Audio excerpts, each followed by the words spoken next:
Good afternoon, folks. Chief Meteorologist Nick Lilia here, taking a look at your tropical update for June. What is it, June 4th already? Goodness sakes, we are on day 4 of hurricane season. Of course, the tropical update here brought to you by good folks at Pine Belt Gutters, helping us out with these tropical updates. All right, so where are we at in terms of name? Well, we've only had Andrea, thank goodness. We were talking yesterday that we may get to Barry, although Barry is probably not coming.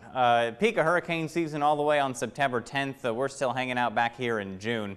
So we got a long way to go. I hope we never have to use Barry or any other name out there. However, we're probably going to. This is the area that we look at, generally speaking, into the Caribbean, or I should say into the Gulf of Mexico, down into the Caribbean, just off the East Coast, with a little bullseye in here just off the coast of Florida. That's generally because of this time of the year. We get some fronts and some systems through here, little clusters of storms that fall into the Gulf of Mexico and then kind of get a life of their own out there. As we head through later in June and toward July, then we start to look a little further out and into the Caribbean.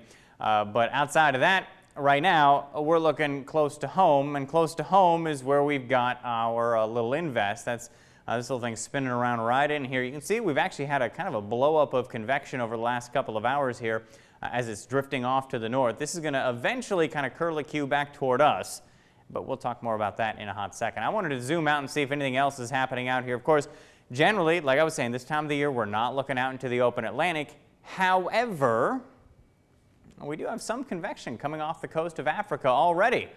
How about that? This is going to fall apart pretty quickly. Ocean temperatures is not quite warm enough out there to sustain any kind of serious tropical development. So back here closer to home with just a 20% chance of development as we head through the next 2 to 5 days as it drifts to the north. Earlier this morning, there was a little area of circulation that moved close to or onshore down here across parts of extreme southern Texas near Brownsville. Again, outside of that, they don't really see this doing much because it's going to either move ashore or hug the coast as it kind of curls back around to the northeast and heads toward us. This is going to bump up the rain chances in South Mississippi as we head through the next couple of days. But outside of that, that's about it. I think we're going to see some rain across parts of Texas, Louisiana, Mississippi, Alabama, and Arkansas. Places that don't need the rain, quite frankly, are going to get even more rain than the places that do need it. South Mississippi, South Alabama, and parts of the Florida Panhandle. And then it's out of here as we head through Friday. Is there anything else out there that we need to pay close attention to? Well, for that, we go to the 700 millibar moisture, 850 vorticity map. Favorite map in the entire planet. We got the grayed out areas. That's the places in the atmosphere where we're nice and dry. We don't have to worry about anything that's underneath that.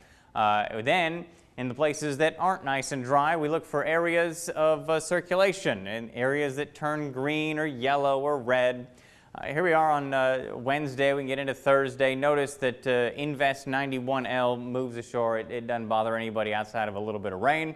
We get some dry air, moves into parts of the Gulf of Mexico, which basically puts a lid on anything that wants to develop close to home. We've got a couple little circulations out into the Atlantic, but it's still a little too early to be talking about stuff that far away from the coast. We get a deep area of low pressure that slides off the East Coast and back off to the northeast. Back in behind it, dry air filters in to the southeast. We look back down toward the Yucatan and the Bay of Campeche, and right at the very end of this, we get something that may, again, sort of materialize out of that Central American gyre or in the same area. We'll have to see if anything ever comes of this. With this being still 10 days out, though, my confidence that we see anything actually happen down here is reasonably low. So there's your tropical update brought to you by the good folks at Pine Belt Gutters for June 4th of 2019. It's been a pretty quiet start to hurricane season, and that, my friends, is the way we like it.